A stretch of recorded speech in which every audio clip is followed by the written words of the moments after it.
You have no idea how important that Brent Urban signing was to this team. Y'all sleeping.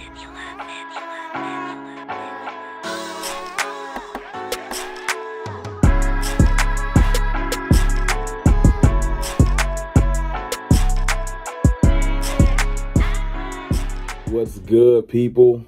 It's your boy, Mr. Rome, Cowboys Fan Talk. Right back like I never left. What's going on with y'all, man? Midway through the week. You know what I'm saying? It's been a long work day, but you know what I'm saying? Before I get out of here, I had some thoughts. Yesterday, during my video, talking about how the injury set us back last year, I brought up a point about Brent Urban and how important his signing is going to be to our team.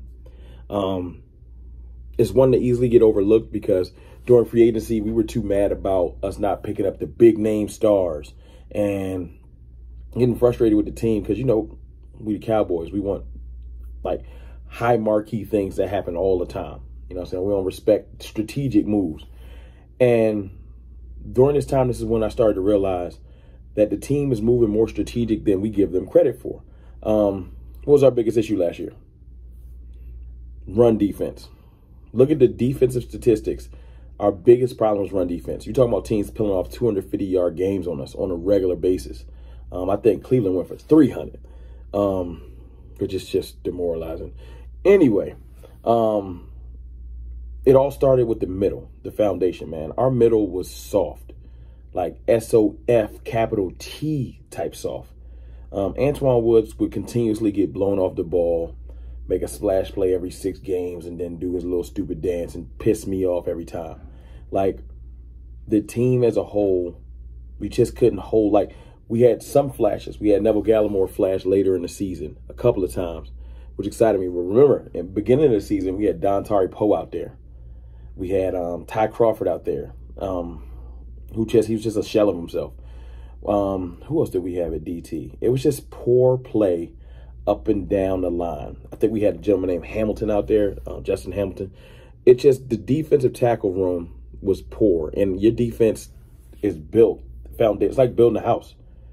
You know what I'm saying? You can't build a house on just wooden planks. You got to put some cement foundation down. You feel me?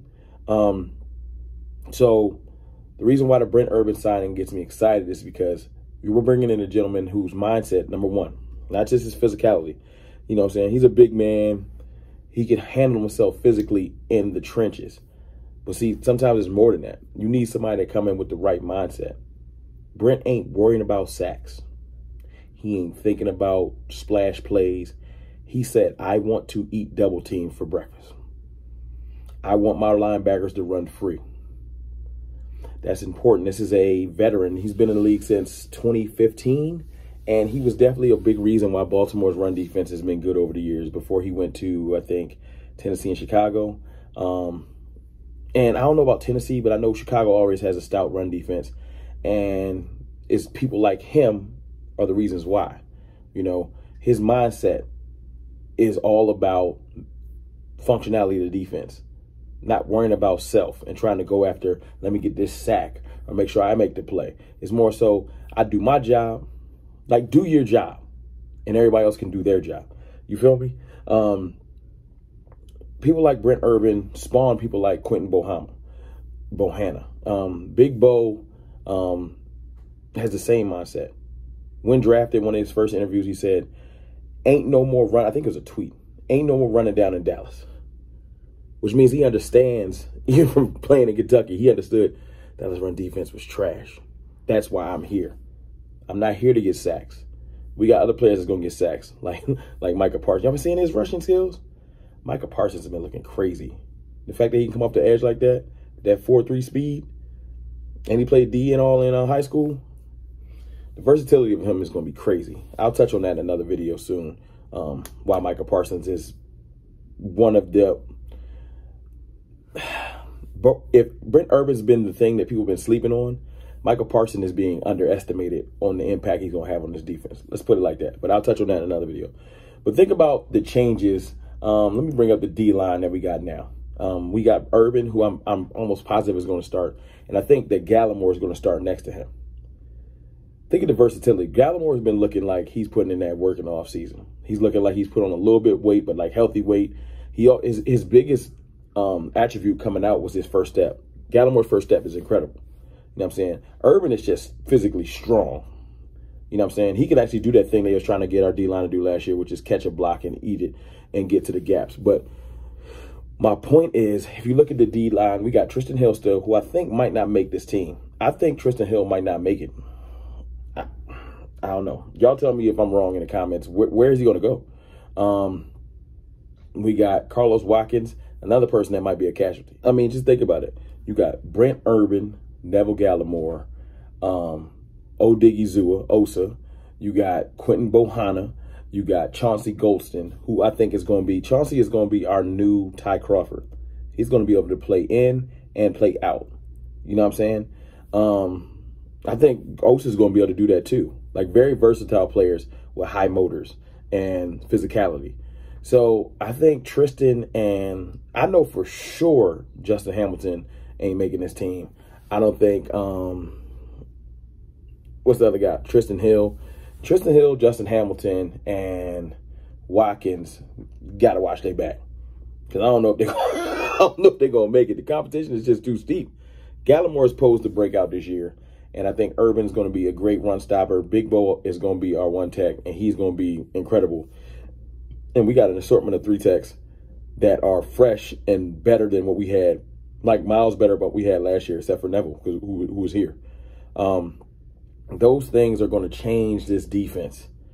They're going to allow for Micah Parsons, and our linebacker room is stupid. It's just stupid. Like, when you really think about it, Micah Parsons at the top of the totem pole just because of physical attributes.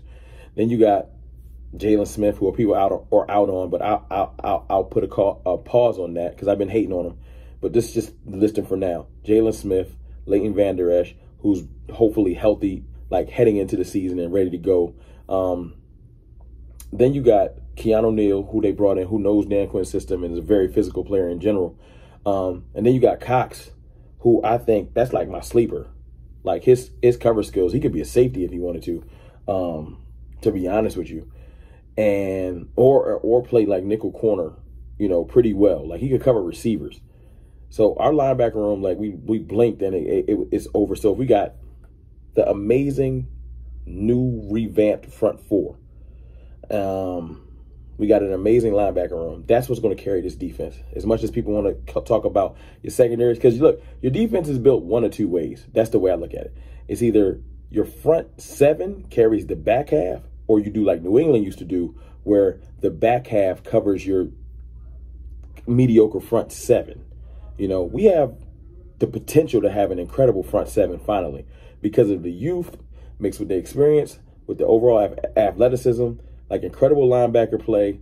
I feel like our D tackles are going to be upgraded. D-Law is going to get busy as usual. Stop sleeping on D-Law.